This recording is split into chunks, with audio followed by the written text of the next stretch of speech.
নমস্কার, কেমন আছেন সবাই? রূপকথা নতুন একটি ব্লগে আপনাদেরকে অনেক স্বাগত জানাই। দেখেই বুঝতে পেরে গেছেন আমি আমার মায়ের কাছে চলে এসেছি, তাই আর আপনাদেরকে জানানো হয়নি। সকাল থেকেই কাজবাজে লেগে পড়েছি, কারণ আজকে মাম্মামের বার্থডে। আজকের দিনটা আমার কাছে খুবই স্পেশাল একটা ডে। Happy birthday. হ্যাঁ, আজকে তোমার হ্যাপি বার্থডে তো। হ্যাঁ, কে এনেছে? তুমি সবাইকে একটু হাই করে দাও। মা এখানে বসিয়ে দিয়েছে চা, আর এই ঘুম থেকে উঠে মায়ের হাতে এক কাপ চা খেতে যে কি ভালো লাগে।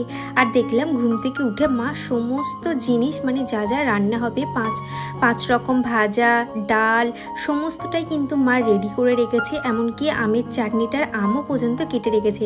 ঘুম থেকে উঠেই আমার দায়িত্ব ছিল রান্নাবান্না করা। তো আজকের দিনে আমি নিজের হাতে মাম্মামকে রান্নাবান্না করে খাওয়াবো, এবং বেশ কিছু বাচ্চাদেরকে নিমন্ত্রণ করা হয়েছে। তাদের সাথে মাম্মাম সময় কাটাতে খুব ভালোবাসে। প্রথমেই আমি করে নিলাম আমের চাটনি, এবার টুকটুক করে সমস্ত রান্নাগুলো কমপ্লিট করব। অনিশা দিদিভাই আমাকে কমেন্ট করেছে, দিদিভাই এই জুতোগুলোতে না পা কেটে যাওয়ার বা পা ছলে যাবার ভয় থাকে, যখন ওকে পরাবে একটুখানি পাউডার বা নারকেল তেল ইউজ করে তারপর পরাবে। আমি ইউজ করেছি এই ধরনের জুতো, সেই কারণেই বললাম। আর মাম্মাম তো অনেক ছোট, তাই বললাম থ্যাংক ইউ সো মাচ। আমি জানতাম না, আর জানলে কিন্তু এই ধরনের জুতো আমি কিনতাম না।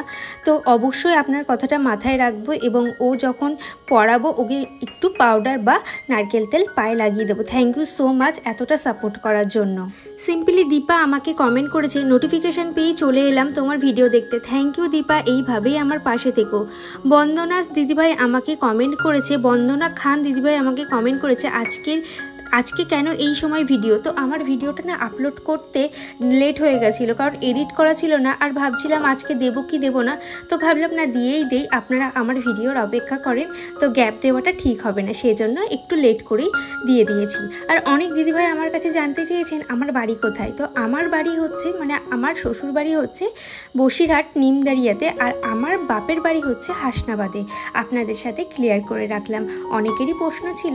দীপান্বিতা হাজরা দিদিভাই আমাকে কমেন্ট করেছে, দিদি তোমার বাড়িটা খুব সুন্দর, আমিও তোমার মতন আমার বাড়িটা সাজিয়ে রাখার চেষ্টা করি। তোমার ভিডিও আমার খুব ভালো লাগে, দেখতে দেখতে বুঝতেই পারি না কখন ভিডিওটা শেষ হয়ে যায়। আমি বাঁকুড়া থেকে Dipanwita Hazra. Thank you so much Dipanwita di, আর এইভাবেই আমার পাশে থেকো, আর এইভাবে সাপোর্ট করো। হ্যাপি বার্থডে, শুভ জন্মদিন। ওইগুলো এইগুলো কি করবি? এগুলো ফুলাবো। কয়টা ফুলা দেখি।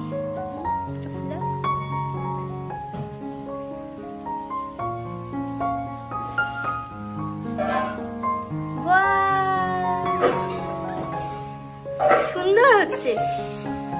আপনাদের সাথে কথা বলতে বলতে প্রায় কিন্তু আমার রান্নার কাজ ওদিকে শেষ হয়ে গেছে। এবারে সবার লাস্টে আমি পাঁপড়টা ভেজে নিচ্ছি, বেশ কয়েকটা পাঁপড় ভেজে নিচ্ছি। আমার না শুধু পাঁপড় খেতে ভীষণ ভালো লাগে, সাথে যদি চাটনি থাকে তাহলে তো আর কথাই নেই। আর এদিকে দেখুন আমার কিন্তু স্নানও করে নিয়েছি, আর একবার রান্নাবান্না করে আমি আরও একবার স্নান করে নিয়েছি। আর এই হচ্ছে মাম্মামের ড্রেস, আর এই ড্রেসটা কিন্তু আমার ঠাম্মা আমাকে দিয়েছে, মানে মাম্মামকে দিয়েছে। আর এখানে মা কিন্তু বেশ কিছু জুয়েলারি কিনেছিল মাম্মামের জন্য, হাতটার পরালাম না। আর মার তরফ থেকে দিয়েছে এই সুন্দর গিফটটা, হাতের ব্রেসলেট। রেডি করিয়ে দিয়েছি, এখন সবাই আসলে কেকটা কাটা হবে। আর মা দিয়েছে একটা সুন্দর ব্রেসলেট, যেটা আপনাদের সাথে শেয়ার করলাম। আর আমাদের কিন্তু এদিকে রান্না বান্না, মানে সকাল থেকে রান্নাবান্না করে নিয়েছি। সকালবেলা স্নান করে রান্নাবান্নাগুলো কমপ্লিট করলাম, দেন আরও একবার স্নান করেছি। আর আজকের পায়েসটা কিন্তু আমার ঠাম্মা করেছে। তো সবাই আসুক, সবাই আসলে আবার আপনাদের সাথে শেয়ার করছি। গতকাল যখন মায়ের কাছে আসি তখন মা বাজারেই ছিল, তো বললো কি কেক নিবি? তো ব্ল্যাক ফরেস্টটা মাম্মাম খুব ভালো খায়, সেজন্য ব্ল্যাক ফরেস্টই নেওয়া হয়েছে।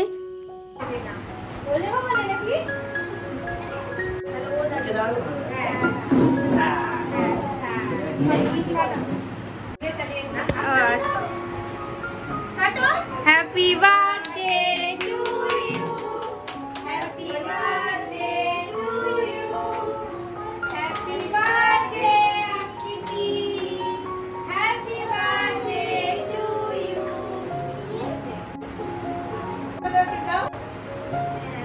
আর এটা হচ্ছে আমার কাকা, আর কাকার কাছে গিয়ে প্রচণ্ড লজ্জা পাচ্ছিল মাম্মাম, যে কারণে ওকে তো মানে ধরে রাখাই যাচ্ছিল না। এখানে সবাই খাওয়া দাওয়া করছে, আর মাম্মামের থালাটাও কিন্তু মা রেডি করে দিয়েছিল।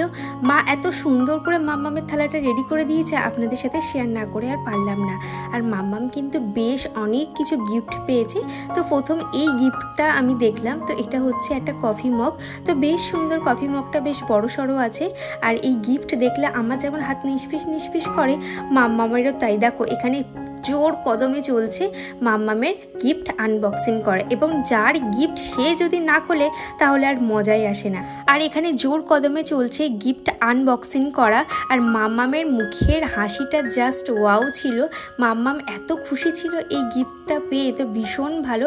আর গিফটটা সত্যি খুব সুন্দর। এটা আমার একটা দাদার ছেলে দিয়েছে। তো এই যে এটা হচ্ছে 2 থাকের একটা টিফিন বক্স, ভীষণ ভালো একটা টিফিন বক্স। আজ হচ্ছে নেক্সট ডে, আর কালকে আপনাদের সাথে মানে গতকাল আপনাদের সাথে আর কিছু শেয়ার করতে পারিনি। আর মাম্মাম গিয়েছে আজকে মায়ের সাথে স্কুলে। আমি স্নান করলাম, স্নান করে ঠাকুরকে দিলাম, ঠাকুরকে পুজো দেওয়ার পরে এখন চলে আসলাম নিচে। মা আসলে খাওয়া দাওয়া করবো। এখন বাজে প্রায় ওই 1টা মতন।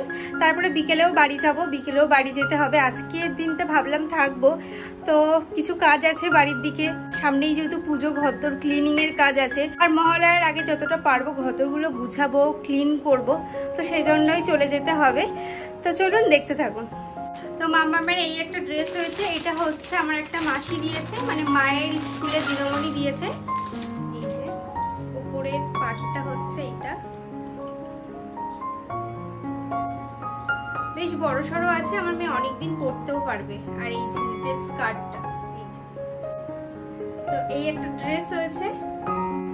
আর এটা দিয়েছে আমার কাকা, এই যে হাকুবার কাজ করা আছে নিচটাতে। এটা আমার ভীষণ পছন্দ হয়েছে, কালারটা কিন্তু খুব সুন্দর। আর থার্ড হচ্ছে এই জামাটা, এটা আমার মা দিয়েছে। এটা শীতকালে পরার জন্যই দিয়েছে। এটা হচ্ছে 3/4 হাতা করা।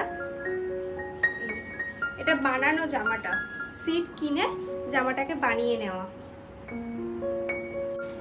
আর মা দিয়েছে এই থালা, গ্লাস, বাটি।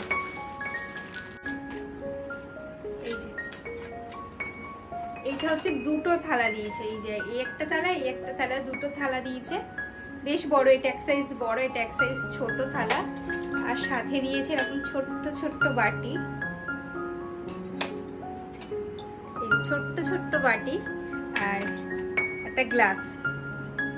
তো এটা হচ্ছে মায়ের তরফ থেকে। আর মা তো হাতের ব্রেসলেট দিয়েছে, সেটা আপনাদের সাথে শেয়ার করেছি। তো এই গিফট গুলো পেয়েছে, সাথে পেয়েছে টেডি।